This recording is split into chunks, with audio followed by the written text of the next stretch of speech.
Hey,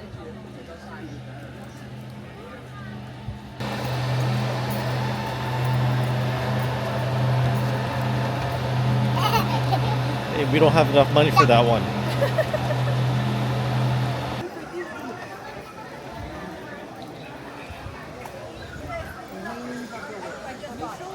Okay.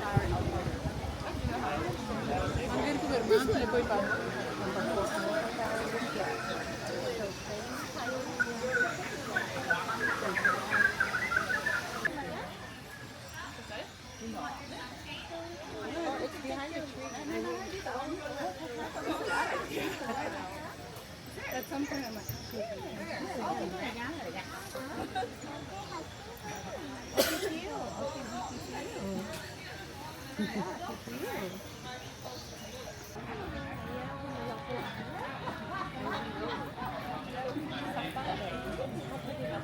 I think we go this way.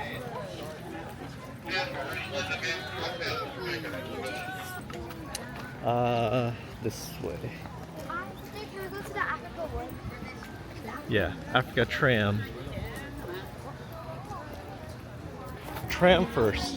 I take the tram and then we're gonna go. Okay.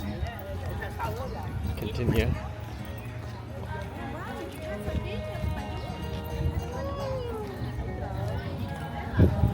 Flying foxes. Map location 6. Oh, the rainforest. It is, I think you just go this way. Yeah. Lift entrance. Ooh. Rhino. It's a rhino popcorn bucket.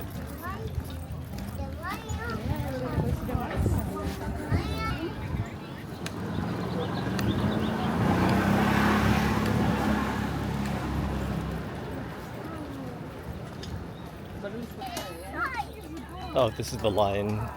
Yeah, you pass the lines and we're there.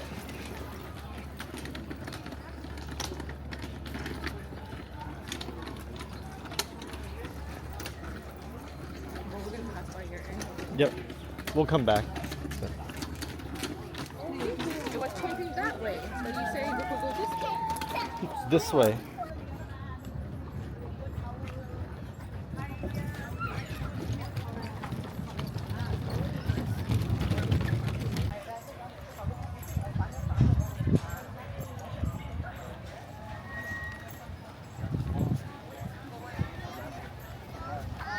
Your legs are that. Parking's inside. You've been walking a lot today.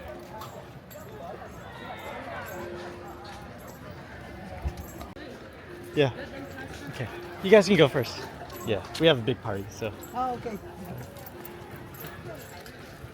저는 이동한 대동만 여기가其實好長嘅，即係第一個到呢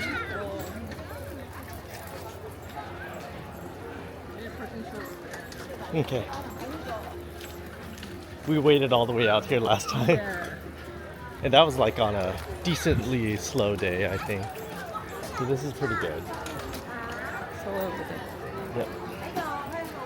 我哋要泊個車仔嗰度。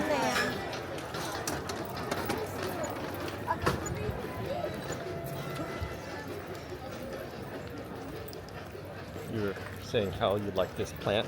Yeah. Put that all in the front yard, so no one comes in, right? Yeah. That's what we said.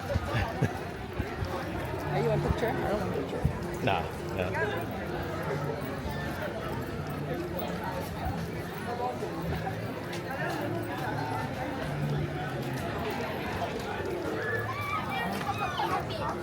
We're not gonna buy it anyways.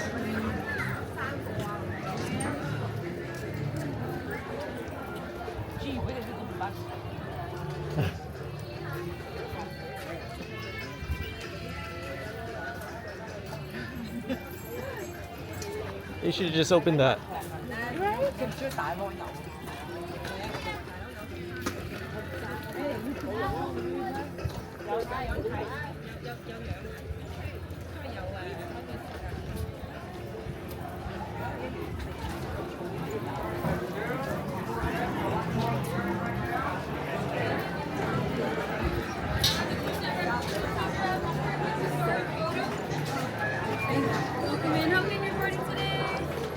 It's 7. But we don't need a photo. All good. After this photo, I'm gonna have you guys follow right behind them. Okay, cool. Có thêm cuốn sổ không? Nhưng mà Di sao vô mại kìa. Just right down this path. Awesome. Thank you.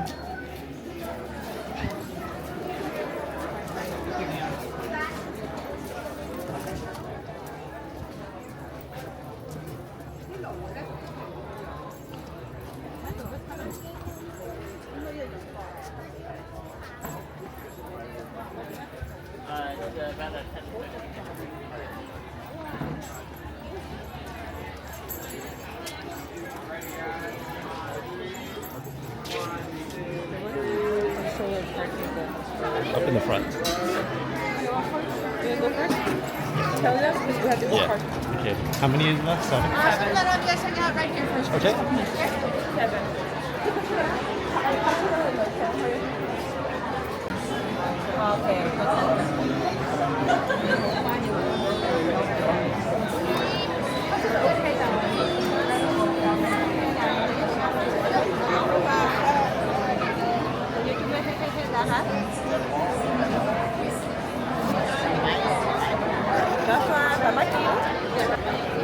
Joshua, Papa kêu. Joshua, look at the camera. You gonna wave? Wave to the camera?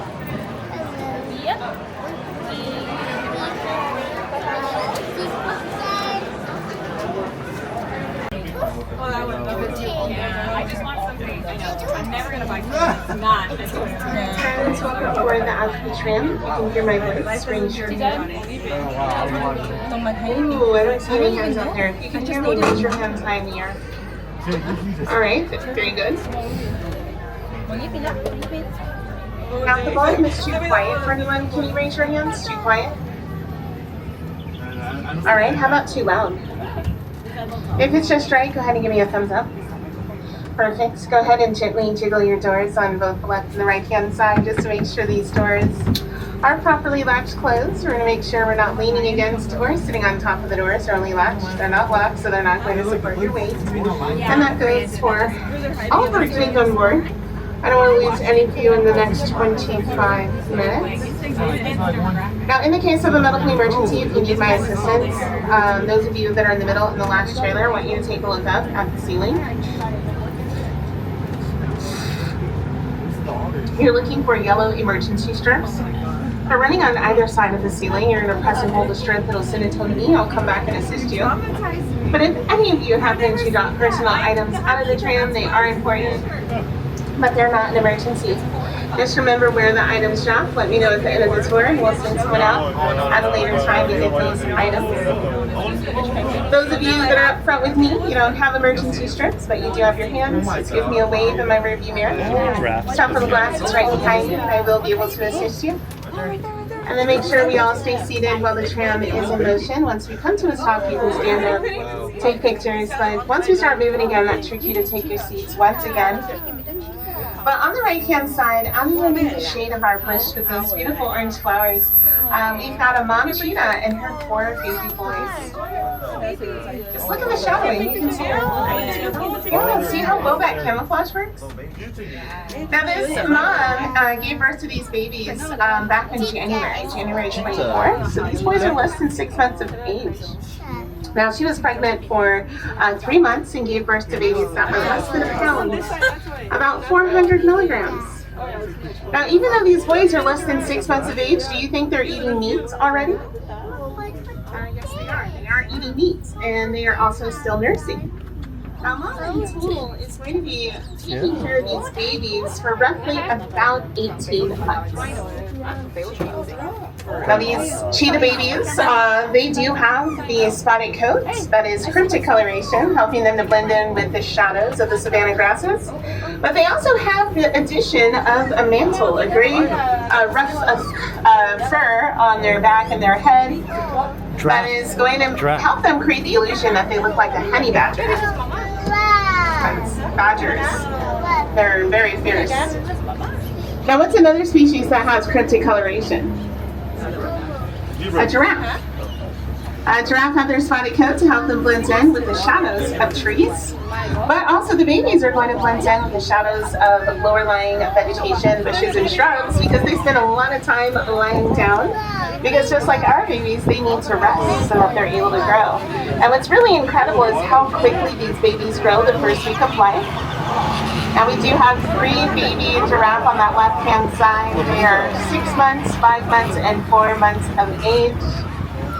And those babies are born after 15 months of pregnancy, and they come into the world at about 6 feet and 120 pounds.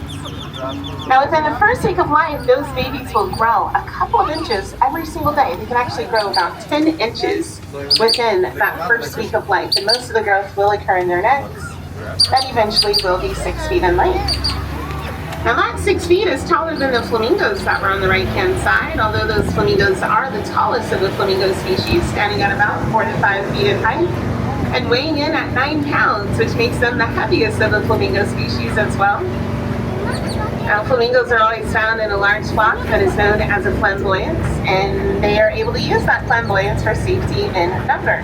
Lots of extra eyes looking out for each other. Now, flamingos being in their large social flocks in African cultures, they can represent community as well as unity, which is what we support here at the San Diego Zoo Safari Park. We are one of the 2 front doors that makes up the San Diego Zoo Wildlife Alliance, so that's here at the park and down at the San Diego Zoo. And together we have a vision of creating a world where all life thrives.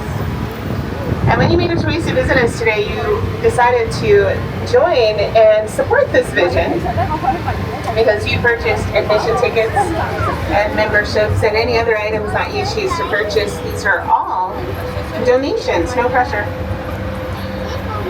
Now with this donation, you're helping to support over 3,000 animals that are in our care. I'll take a look at that on the left-hand side. You'll see one of our cormorants. That's the one that's standing in the water with those wings spread. Spreading those wings, they can actually release heat from their bodies because their wings aren't going to be close to their bodies, but then also sometimes they're going to open up those wings to increase their surface area so they can absorb light, warm themselves up. It just feels good, especially with, it's been a little chilly these past days. Now those cormorants are really neat. They can dive as deep as 200 feet. And when they dive, they scare fish and move them upwards. And then birds like pelicans are going to wait for these fish to come upwards, and then you'll have like in unison about 5 pelicans being at the top of that surface, and they dip their beaks into the water and they're able to catch the fish. And it's an example of a symbiotic relationship, working together, being reliant on one another for survival. It's really neat. And that's what we have here at the park. We are working together to create this illusion, or illusion. Well, sometimes. But we are working together to be able to accomplish our goal of creating a world where all life thrives. But not only are you supporting animals, but you're also supporting plant life. We have 1,800 acres, and on our 1,800 acres, we have 1 million plants. That is representing over 3,000 plant species. And mind you, all these numbers are coming just from the San Diego Zoo Safari Park. That's not included with our sister site at the zoo, so that's a lot. Now we're an accredited zoological facility as well as an accredited botanical garden. And then we have over 50 different conservation projects, and 8 of them are the conservation hubs. Hubs like our savanna or Southwest African forest, Australian forest, Asia, South Pacific oceans. All of these hubs are spread across 6 different continents, and these hubs allow us to connect with community, which would represent you, and we support community-based conservation projects, as well as creating partnerships and collaborations, which allows us to bring in individual expertise to be able to work towards our goal. On the left-hand side, we have ellipse and waterback. Those were brown ones that were a little bit closer to the wall, but then we also have the gemsbok, which are the lavender silver colored antelope. You can call it gray, but lavender silver is fancy. But they're very beautiful. They're found in the Kalahari Desert. They have the striping on their faces, which is like war paint. Warriors paint their faces to make themselves appear to be more intimidating to their opponent. It's very similar to Mel Gibson in Braveheart. Half of his face is blue. Now they're also using their threat mask for interspecies intimidation. So they are intimidating each other because they have to compete for resources, which is the reason why the Gemsbok, as well as our addicts on the right-hand side, these are all female and they have horns. And 2/3 of the female antelope are going to have horns along with the male, which is going to provide them with an equal opportunity. An equal opportunity in being able to compete for these resources, because the female are not just competing for themselves, they've got a second mouth to feed, and so they need to be able to obtain their resources to be able to sustain that milk supply and to be able to support their babies, support the population, and support the food chain. Now our desert antelope are really amazing, and I think they're really falling into my favorite type of antelope. These desert antelope are going to utilize what they're being given. So they're making the best of the situation. So they have a lot of heat that they deal with. So guess what? They're like, but I'm going to go ahead and handle this heat and I'm going to use it to my advantage. And they absorb heat into their bodies, which increases their body temperature from 99 degrees to about 113. Well, why would you want to higher body temperature when it's already hot outside? Well, if you're already hot, you're going to withstand a higher temperature. And with being able to withstand this higher temperature, you don't need to sweat. So you're not wasting energy and doing something that you don't need. And if you're not sweating, what else are you doing? Conserving water. Well, that's really interesting because I have mentioned equal opportunity, water conservation, energy conservation. Aren't these things that we deal with in our everyday lives? Concepts that we're supposed to think about, but somehow we're really resistant to that. Now, we didn't create these concepts. We observed and learned about them from the environment, and we've adapted them into our life, but somehow, some way, we now see them as a negative. Now, before I talk about the giraffe, I want you to look at the asses over on the right-hand side. I'm sorry, did I say it on the way? Yes, I did, because these are Somali wild ass. They are the smallest of the equine, found in the dry, arid environment of Somalia. Now, these Somali wild ass are pretty fancy looking. They've got that white belly, which is going to reflect light coming from the sandy surface, and that's going to help them cool down. And then they have striping on their legs. It looks like zebra striping. They're a distant cousin. You can kind of think of them as the desert cousin of the zebra. That striping is their follow me mark. It helps them to keep track of each other. The same way that families wear matching shirts when they go on a trip. It lets everyone know they're together, and if they get separated, they know to look for those matching shirts. But these stripes are also camouflage. It's going to blur together, making it difficult for them to identify, or the predators, to identify one individual from another. Now, being an equine means that they don't take in a lot of moisture from what they're eating because they use their specifically adapted incisors or front teeth to help them be able to trim off dry portions of grass. And because they're not taking in a lot of moisture from what they're eating, they are going to rely on drinking from watering holes. And they have to live within 20 miles of a watering hole because they can only go 3 days without drinking water. And unfortunately, water holes are getting more difficult to find because of climate change and also global warming, which is also having an impact on our giraffe being able to consume their resources. Giraffe are the tallest land mammals in the world, standing at about 16 to 18 feet in height, and that is equivalent to roughly a 2-story home. But these giraffe on the left-hand side are the Maasai giraffe. They're my favorite. And they are the tallest and the darkest of the giraffe species. Now, giraffe use their height to their advantage, helping them to reach high into the trees so that they're able to browse for 20 hours. The same 20 hours that big cats are resting, they're eating. Spirit animal. Now, they're going to consume over 70 pounds of vegetation, providing themselves with 2/3 of the water that they need to survive. But the warmer the temperatures, the drier the plants. The drier the plants, the less nutrients. And if we don't have a lot of rainfall, guess what? Plants aren't going to grow, so that's going to reduce resource availability.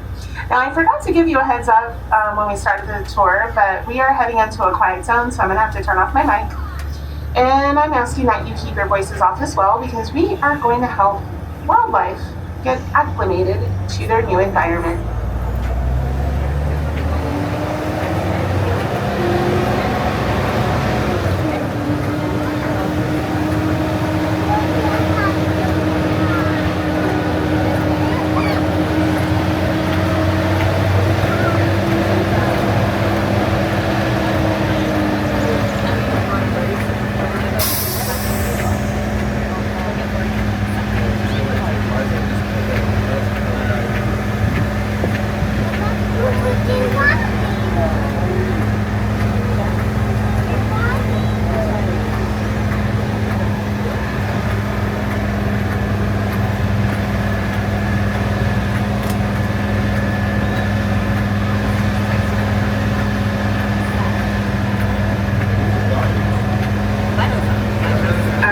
Thank you so much for helping with the acclimation process of wildlife.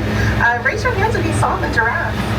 You saw her silhouette? Now that's a beautiful new girl that we're getting added to our tower, which is the collective noun for a group of giraffe when they're standing still. But if they were walking around, we would call them a journey, but we've got a new 2-year-old little girl. Her name is Willow, and I'm so excited to get to know her. She's going to stay in that environment up to 30 days. It is a quarantine to make sure she's healthy, making sure that our other giraffe, they do get to see her. And even though we can't hear them talking, they actually do communicate with each other. They just communicate on a higher frequency than what we can hear. And my last tour, it was really sweet because our oldest female, Jasera, she's in her 20s, she was actually sharing a branch of browse with that new little girl, and I thought that was really neat because the oldest female are going to be helping shape these younger female. Oftentimes when we have an older female and there's a new female giving birth, she's going to make sure that that new female will stay safe, making sure that the other female know to create a protective circle around her while she's giving birth and protecting a baby. So it was really neat to see them bonding with each other. Now you also have to understand that our facility is very unique. We are actually a pioneering type of zoo because in the 70s when we opened our doors, not many other, we were one of the first zoological facilities that created open air environments that you see today. And the founder of the park purposely created our facility with spacious, lifelike environments to help encourage them to feel more comfortable. And he also created our facility with these lifelike environments to help you with connecting to the wildlife, because when you see wildlife that is not behind bars, you look at them as a wild animal opposed to an animal that's in a zoo. The Tram closest to us, there are 3 wildebeest, and that largest one, he's actually, well, he was kind of looking our direction.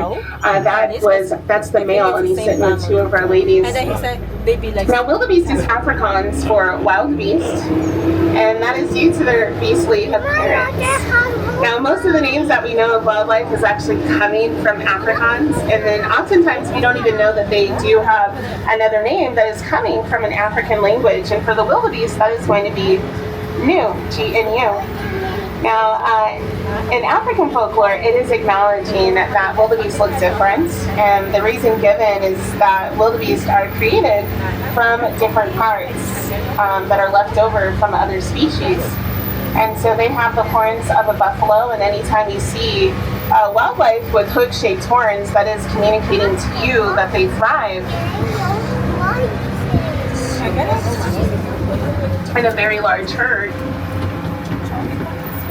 They also have the face of a locust, and that's why their faces look so unique. But just like the Gemsbok, they do have the threat mask, but opposed to war paint, I feel like the wildebeest masks are more like lucha libre masks, like the Mexican wrestlers. But again, it's for intimidation. Now, the wildebeest also have the body of a cow. It looks very much like these antelope down on the left-hand side, which are the eland. And eland is Afrikaans for moose or elk, and that is due to the naturalist thinking, that looks like a moose or an elk back in Europe. Interesting. Yeah, not really creative. Now, these eland, they're actually the largest of the antelope species. Their cousin, the giant eland, can get up to 2,200 pounds, but these guys, 1,800, which is still pretty massive, especially because those eland, from a standing position, they can actually leap 4 feet into the air. Can you imagine seeing a 2,200-pound animal leaping 4 feet into the air? I'd fall out. I kind of want to see it. I've never seen it. But because they do have this ability to leap so high, they can leap over fences that are put up to protect territory or farmland. But these animals are just trying to get to resources that they're actually being blocked from. So it causes conflict. Now those wildebeest also have the striping of a zebra. And yes, I'm pronouncing it as zebra because it's Afrikaans. And that's actually how you pronounce it. And here in the United States, we're the only country that says zebra. And I just want to be better. So these wildebeest also have the tail of a lion, and their tails swing around when they run, and they can run about 30 miles per hour. And in African folklore, it says the reason why those tails are swinging is because they're spreading magic through the environment. Now the wildebeest, as well as our springbok on the left-hand side, and I want you to look closely at those, but we do have a 2-week-old baby that was born 2 weeks ago, Sunday, around about 8:15, and I know specifically because I was watching that baby being born during one of my tours. But both of those species are migratory. They are going to be not sleeping. The giraffe only sleep roughly about 20 to 30 minutes in a 24-hour period. The Cape buffalo, they sleep about 5 to 10 minutes at a time, no more than 1 hour in a 24-hour period. There's a holder, yeah. That's you?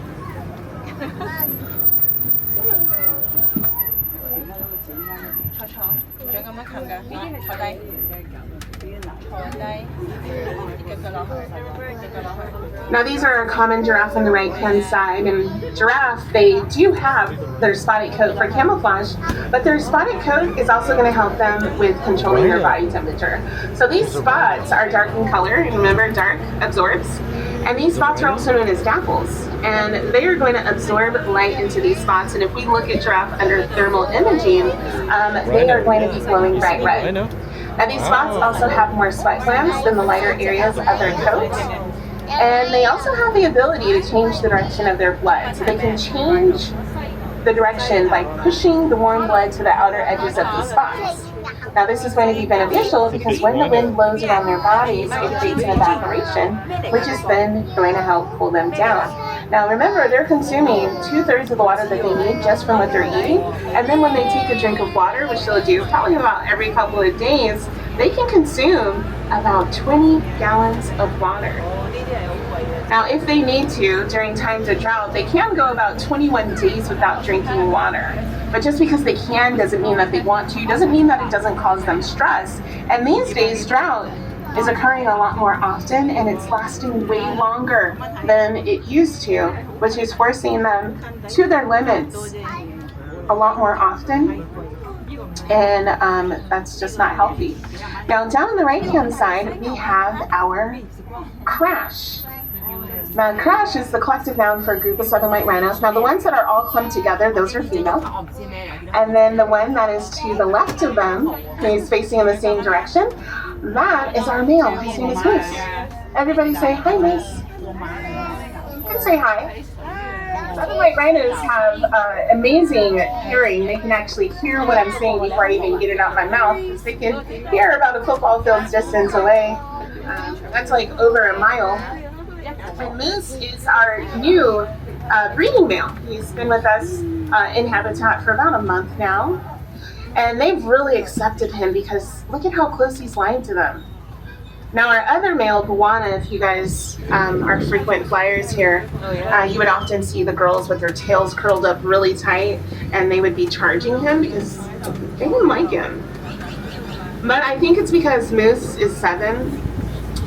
He just hit maturity. And Buwana was in his 30s. I mean, I'm not going to judge. I mean, I'm not going to act like I'm young, but I'm just saying it was just different. And we got some young girls out there. The youngest female that's out there, I want to say she's like 6. Her name is Kamaria, and she's like, ew, Buwana, yeah. And he was really aggressive too. He just had a lot of energy and was really wanting to breed with those girls, and they said absolutely not. And so we've got a new male. We do give them 2 cycles to try to breed, so 2 years basically of trying to get them to be able to do that. And you're going to be looking at the connection of the animals, and you can tell whether it's going to be successful or not. So I'm really hoping 16 months from now we do have some babies popping out. But you are making all of the things that we do here at the park possible by simply visiting and being these allies and supporting our facility. But I encourage you to be more like the wildlife and naturally conserve energy, water, recycle your resources, because the animals do it too. My name's Ebony, I'm your guide as well as your driver. Hope you had a relaxing time, hope you got some pictures and learned some. Hope you have a wonderful rest of your day. Exit out only on the right-hand side.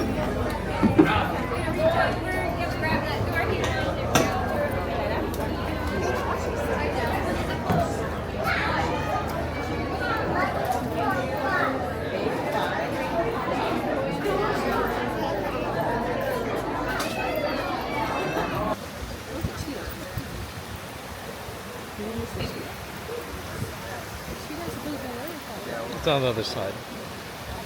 We'll get to it. What's that? What's this? You see? What's this?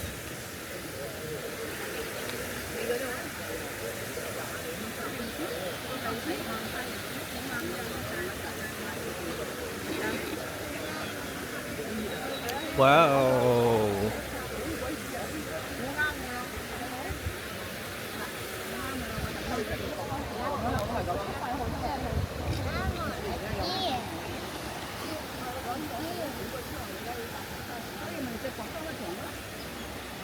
You see? He couldn't see because his thing was down. It's so tight. Yeah, right there, you see? Right there. Yeah. Oh my god, here, chuck it over. Yeah. Do you have a wipe? There, the baby Johnson one. I have it here. You got chugging? Mm-hmm.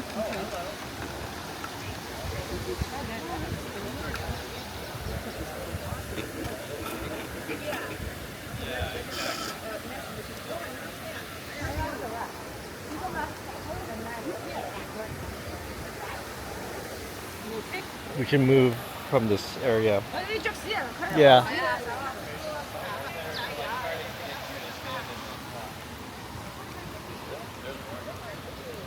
Did you wipe it? Yeah, we did. Cái tỉnh chia có quý gì? Mình nấu hàng á.佢攞佢個杯飲啊！阿嘉咪呢度，媽咪呢度，你同我講啊。And right there. There's the ant. Yeah. OK，佢講寶寶聽話。OK。 And 喺邊度啊？ right 哦，好嘅，我喺呢度啊。 OK。你曲奇餅啊？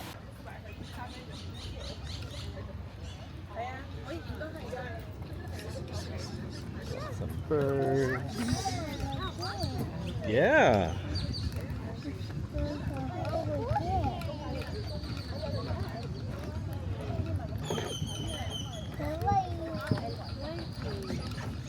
We're going through the water, Joshua. These are hornbills. Southern hornbill.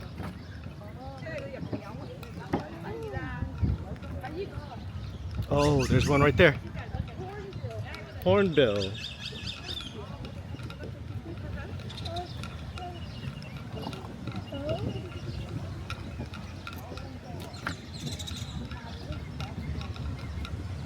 Whoa. Hornbill. You think you could eat that one? Yeah, sure. Yeah. There's two birds there. There's a black duck and a hornbill. Hornbill.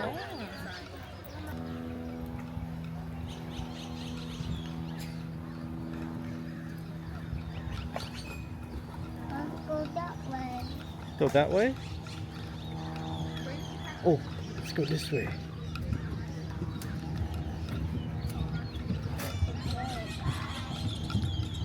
Joshua, where's Mama? Where's Mama? Yeah, There? They're over there? That's Yi. Yeah, they're over there.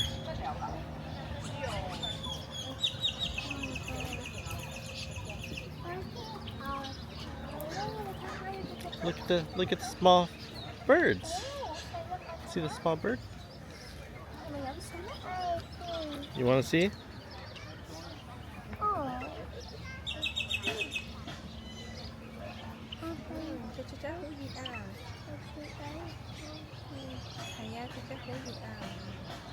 Do you know how to catch one and eat it? Yes. And grill it?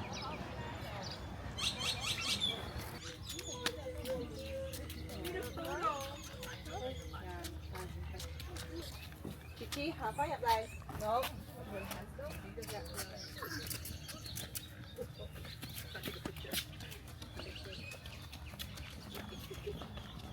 No running, guys. No running. Kiki, stop.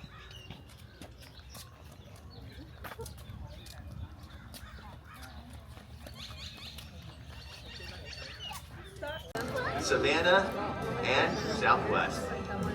That's right. These conservation hubs are places where we can have the biggest impact for wildlife and ecosystems in need, using our century of expertise in caring for wildlife at the San Diego Zoo and Safari Park to drive strategic outcomes, healthy wildlife populations, flourishing communities, and connected and resilient landscapes. Because we are committed to a vision where all life thrives, and we know it's only possible when we all work together. Bless you. So, from all of us here at San Diego Zoo Wildlife Alliance, thank you for being here today and for being an ally for wildlife. You are making a difference for wildlife worldwide. You make hope possible, and we are so grateful for you. And now, we are honored to connect you with some incredible wildlife. Welcome to Journey into the Wild. Welcome to Benbow Amphitheater. For the comfort and safety of our wildlife and guests, please keep your arms and hands down, silence any electronic devices, and remain seated throughout the entire presentation. If you need to leave at any time, please exit at the top of the amphitheater. Thank you and enjoy Journey into the Wild. Hello everyone, how are we doing today? Welcome to Benbow Amphitheater. My name is Savannah. My name is Zoe and we are wildlife care specialists. San Diego Zoo Wildlife Alliance is creating a world where all life thrives. By committing our expertise in wildlife care and conservation science along with our dedication to inspiring a passion for nature. That's right, we integrate wildlife health care, science, and education to develop sustainable conservation solutions like in our Amazonia Conservation Hub with species like our scarlet ibis. It's true, and we focus our conservation work in 8 conservation hubs in 6 continents. These are going to be regions where our alliance can make the greatest impact. That's right, but we believe that conservation truly starts with the connections we make between people and our wildlife every single day. So today we're going to introduce you to wildlife from a few of those geographic regions. But first, let's take a look at some amazing conservation work taking place here at the Safari Park and around the globe. Check it out! The world is changing, and so is the way we live with wildlife. We were born from the sparks of a fire. At the San Diego Zoo Safari Park, we're leading that charge. Floating up to a starry sky. Inspiring change and fueling conservation around the globe. Every day we get higher and higher. Breathe in and hold on tight. Our work is focused across 8 regions called conservation hubs. Like the African forest, Amazonia, the Asian rainforest, along the Pacific Islands, the Australian forest, the savanna, in the ocean, and right in our own backyard, the Southwest. Your visit today supports these conservation miracles for wildlife worldwide. Like with the California condor, who became extinct in the wild in 1983, before the Safari Park helped grow their numbers back to over 500. Or Edward, the first southern white rhino born through artificial insemination in North America. So join us today for incredible stories.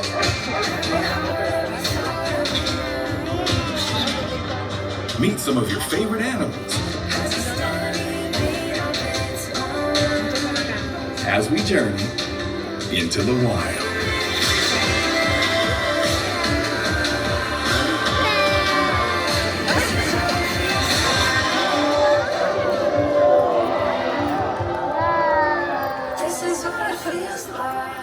All right, now this is what it feels like to be in our African Savannah Conservation Hub. Here is Taji, an East African gray-crowned crane. Now that name is a bit of a mouthful, but let's break it down. East African, that's where she's from, easy peasy. Gray, that's her color. Now crowned crane is my favorite part because it refers to that beautiful crown of golden feathers over her head. Now I call them feathers. They don't really look very feathery though, right? Well, it's a unique structure. It's actually two thin feathers coiled together for every prong on her crown. That's gonna make it nice and stiff. The purpose of that crown is to help her camouflage the tall tan grasslands of the African savanna. Now this species is going to be seen tracking and following behind herds of large hoofed mammals. Who's that? That's our rhinos, our giraffe, our 50 species of antelope, and they walk around all day eating 17 hours a day. And then after you eat, what happens? You poop. Spoiler alert. And so that poop is going to attract bugs that Taji wants to eat. So you'll see East African gray-crowned cranes following behind those herds of mammals, getting a little easy meal. It's like having a friend that's a personal chef. Let's give it up for Miss Taji. She's actually been doing this presentation for 20 years. How cool is that? All right, for our next friend, we're gonna stay in the savannas of Africa, but I actually need the help of some volunteers. I need 6 adult volunteers. Is anyone interested? Come on down, sunglasses. Come on down, toothless. Who else? Come on down. Perfect, what is this? 1, 2, 3, 4. I swear I can count to the 6. We're gonna go ahead, oh my gosh, give you guys some staff. So if you wanna head down towards Savannah, she can go ahead and line you all up, head on down. What do I have? I've got 5. I need 1 more. Come on down, headphones. Wonderful. So we're gonna line up all together. Perfect. And now we are going to point our staffs straight out towards the audience. Perfect. Everybody's about shoulder length apart. I've got 1 more coming down. Wonderful. So now we have built an acacia woodland forest. Ooh. Ah, it looks exactly like it, right? We're gonna pretend, right? So, an acacia woodland forest. You don't often think about woodlands in the savannas of Africa, but there are pockets of these acacia trees, and that's where you're gonna find our next ambassador. Now, who's seen Lion King? Is that Mufasa? No, who's that? Zazu! So this is actually Zazu's cousin, if we're getting technical. She is a yellow-billed hornbill named Trouble. Volunteers, do we feel good about meeting Trouble? Yes, because of course Trouble is not her attitude, it is just her name. Now, why would we name this sweet little girl Trouble? That seems kind of mean, right? Well, she has a really important job out in the savannas of Africa. Yellow-billed hornbills have a symbiotic relationship with a species called the dwarf mongoose. You can visit our dwarf mongoose at our village area. Now, the dwarf mongoose are going to rustle up some bugs and share them with their hornbill friends. In return, the hornbills act as a security system. They're going to call out if any trouble is near. Maybe they see a snake slithering around in the grass that might like to take a snack out of their mongoose friends. They're going to say, "No, mongoose, go back, go be safe." Everyone's going to run away, be safe. And then when the trouble has cleared, the hornbill will let their friends know and everybody can go have their buggy buffet together again. So it's a wonderful symbiotic relationship helping both of those species out. Now, she's really cute. She has an even cuter nickname, the Flying Banana of the Savannah. All right, we'll give it up for Miss Trouble and her wonderful volunteers. Good job, very great. You guys want to bring your staffs down to me and then head back to your seats. Thank you so much. Thank you, thank you, thank you. Now, if you can't get enough hornbill madness, here at the safari park we have so many species of hornbills here. Trouble is just one of the smaller types, but we're going to take a trip to our Amazonia Conservation Hub where we and our partners focus on so much wildlife like the jaguar, Andean bear, and New World monkey. Now, we love talking about how biodiversity rich it is in the Amazon. There are 1,300 species of birds. None of them are as more as charismatic as the macaws. Today is actually World Macaw Day. Did y'all know that? Now in 2004, we established World Parrot Day to help bring awareness to our friends like the macaws. They're colorful, they're beautiful, they're a squawking good time. Now macaws are known for a few things, being bright, vibrant, in nature, in the rainforest they live in. Being bright is very common, since they're going to be blending into colorful plants, trees. Now you have a scarlet macaw over there, and you have two green macaws right over here. They are munching on some of their favorite treats. Now macaws, we look at those bills. Those bills are so strong, they can exert up to 200 to 500 pounds of pressure with that bill. Now that helps them break into hard materials like nuts very easy. Imagine that can snap a broomstick in half. But being messy eaters is what it's all about for being a macaw, since they help eat nuts, seeds, fruits, and as they consume them, they're gonna poop it out and then help regrow their rainforest. It's such a beautiful, important role that they play in their region, so we can help protect and conserve species like the macaws by being respectful people in which we are being sustainable. And we can be sustainable by purchasing products that are not farmed harmfully, and we love talking about our wildlife like the macaws, but they did amazing. Now they're heading on out. You see those coloration. You can say hello to our macaws next time you see any of our wildlife ambassadors. Okay, now if you're wondering about wildlife all throughout the Amazon rainforest, there's so many types of birds. I said up to 1,300, right? And the macaws are just one type. Now, when we talk about wildlife, all the way from the treetops down to the forest floor, we're going to meet some wildlife coming around. Now, those are native species, if you're wondering, flying around. Those are ravens. We have lots of beautiful wildlife out here. We learned to coexist. But we're going to meet a mammal coming on out. I think I see him. This is Tatis. He's a southern tamandua. Now, his father's name's Fernando. We got Tatis Jr. here, born at the safari park. Yeah, we're Padres fans, that's right. Now, being a southern tamandua or lesser anteater, nothing lesser about him other than the fact that he's not as large as his cousin, the giant anteater. That can be up to 5 feet long. Now, being an anteater, what are they going to eat? Ants, yes, grubs, termites, the squishier the better. They're going to use that 16-inch long tongue to capture their prey. Now that 16-inch long tongue is like from here to here, and that tongue is coated with the stickiest saliva. And how do I know it's sticky? I gotta wash these dishes after this presentation. But that sticky saliva helps him capture those insects in termite mounds, ant hills, logs, you name it. But he's one of nature's conservationists, as he will never deplete an entire population of insects. So he'll have a snack, like in a termite mound just like this, and then he'll leave. But before he leaves, he is going to leave a scent that's 5 to 6 times as strong than a skunk. So my front row, if you smell anything, it's not me. It's my friend Tatis here. He's gonna use that scent gland to mark his scent. So then he leaves like this, right? But that scent is gonna last about 2 weeks, giving those insects enough time to regenerate. Such a conservationist himself, making his own renewable source of food. But right now we like to say, ta-ta, Tatis. Now he's heading towards our office. I don't know what that means. There might be bugs in there, so it's good that we got an ant specialist.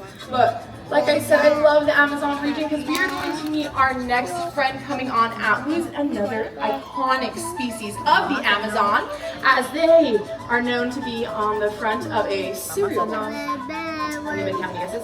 Now we're going to meet, not Tony the Tiger, great question. Wow. Our next wildlife ambassador is of the avian type. This is Fruta. She is a Togo toucan. Hi, Fruta. Now she's sporting that beautiful bill. This is one of the largest species of toucans on the planet. That means she has the biggest bill to body ratio. Very nice. Hi, Fruta. Now, being a Togo toucan, they're going to use that bill for so many things. They can thermoregulate. That bill is just beautiful. It kind of looks like a piece of fruit on her head, doesn't it? Super nice. Now, that bill is made of keratin. It's lightweight. It helps her pick things up or ignore them. Now, right here, what Rachel's working on is a grape toss with Fruta. Okay, you got me. Grapes are not just floating around and being tossed tossed in the rainforest. This is a neat relationship behavior. Males and females will toss each other fruit from tree to tree to help ensure those bonds. So we like to say, welcome to Fruta's flock. You get a closer look at that bill. Now that bill has a network of blood vessels that help her cool herself up or warm herself. Cool herself down or warm herself up. Very unique adaptation to help out with species like her, whereas the rainforest can be cold, can be humid or hot. Now, excellent source. But that bill is lightweight, made of keratin, the same stuff that's made of our hair and our nails, right? Now, if it was really heavy, it'd kind of be hard to fly around with something that's a third of your body. But if you're wondering what she's eating, she loves grapes. Now, grapes are her ultimate favorite treat, as she also likes papaya, but the papaya's gotta be the right ripeness. I get it, totally neat. Coexistence, like I said, our native ravens, they are so intelligent, but they do not live in the Amazonia region like Fruta does. Now, if you're all wondering how you can help out species that live in the Amazonia region, like Fruta, or like our macaws or scarlet ibis, it's very simple. There's lots of mining for aluminum in the rainforest, whereas we like to say here at Benbow, by recycling one can, you can save the 2 cans. Thank you for the laugh. That was my final joke for the day, and that was an amazing look at Fruta, the Toco Toucan.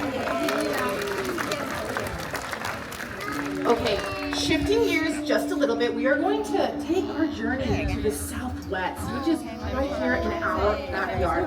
Now, in the southwest region, we and our partners will be seeing so much wildlife, like the desert tortoise, the burrowing owl, the raven, and of course the Harris's hawk. This over here is Spike.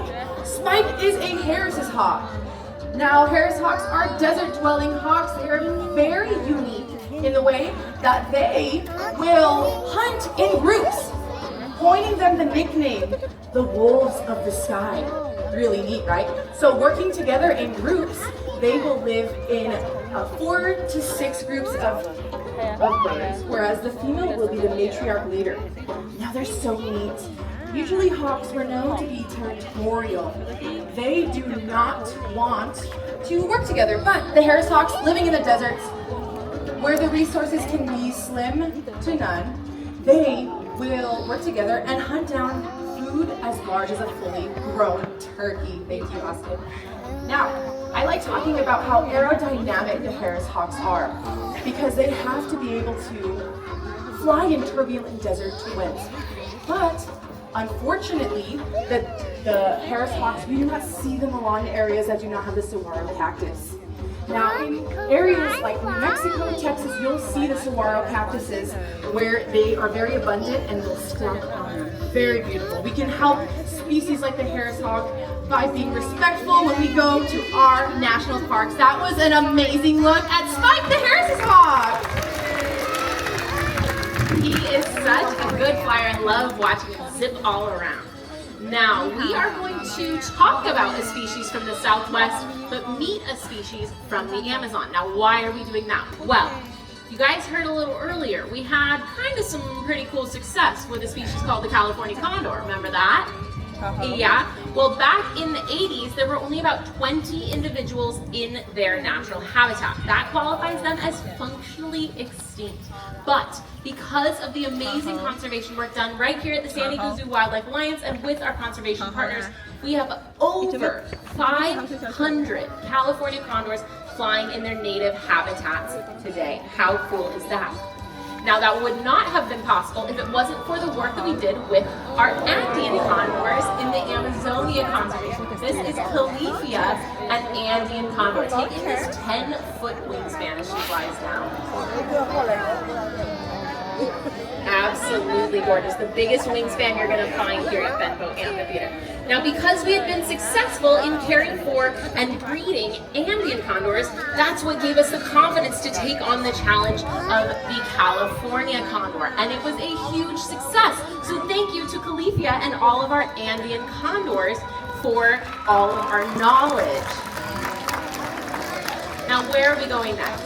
We are rounding our trip back where we started in the African Savannah Conservation Hub. I'm over here if you can see me. Now we are going to meet our next wildlife ambassador who might have saw you before you even saw him.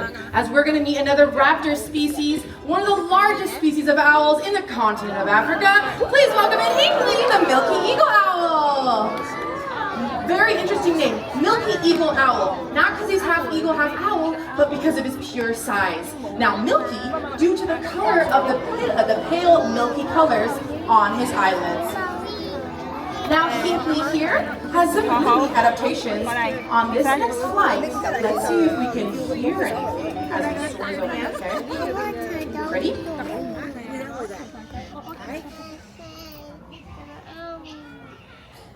Did we hear anything? No!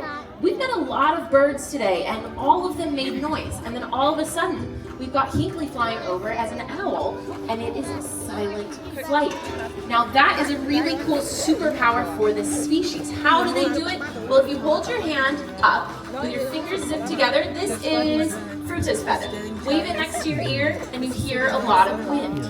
Open your fingers up, now you've got Hinkley's owl feather. Wave it next, and there's a lot less wind. So by having serrated edges to their feathers, it allows the owl to have virtually silent flight. And it makes sense that they would need that, right? They're hunting typically at night when it's really quiet, and they're hunting for things like mice that have really good senses of hearing. So you need to have that silent flight to be successful in your hunting as an owl. I like to call them the boogeymen of the rodent world. Let's give it up for Mr. Hinkley. Now, as many of you may see, the San Diego Zoo Wildlife Alliance is creating a world where all life thrives. And never has that been more important than right here and now. As first responders in the field of conservation, we are there. We're applying over a century's worth of first-hand knowledge in wildlife care, conservation science, medical expertise, and so much more. We innovate, collaborate, and inspire to help people and wildlife thrive together for a happy elf environment. But we can't do it alone. That's exactly right. We need our dedicated allies to help us with that mission. Guess who our dedicated allies are? You! Just by coming here today, you guys are helping us with that mission. If you want to go a step further, become a member. Visit us every day. You can even volunteer your time and knowledge, hang out with us behind the scenes. Even if you just go and share one thing that you learned with someone that's not here today, you are helping create knowledge and awareness of our conservation actions.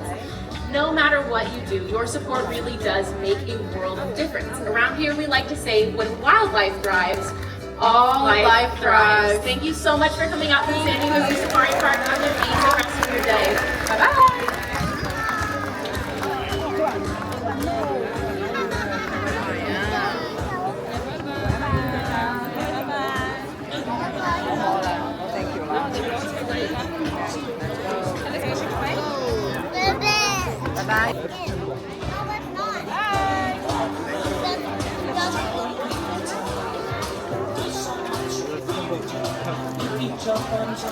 Thank you.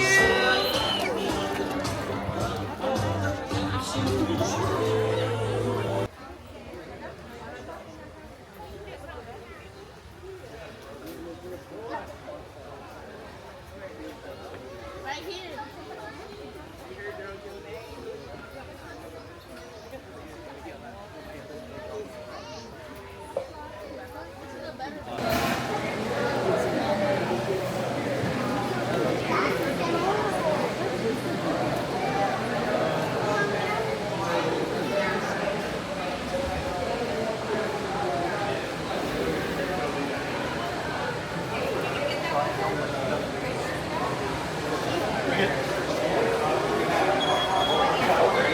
Is it?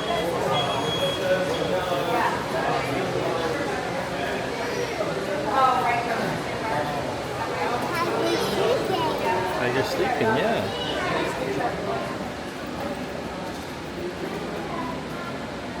Here, Emma, there's a good picture with you.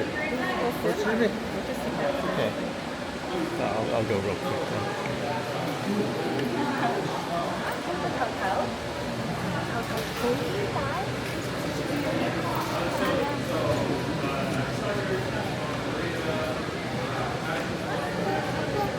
then.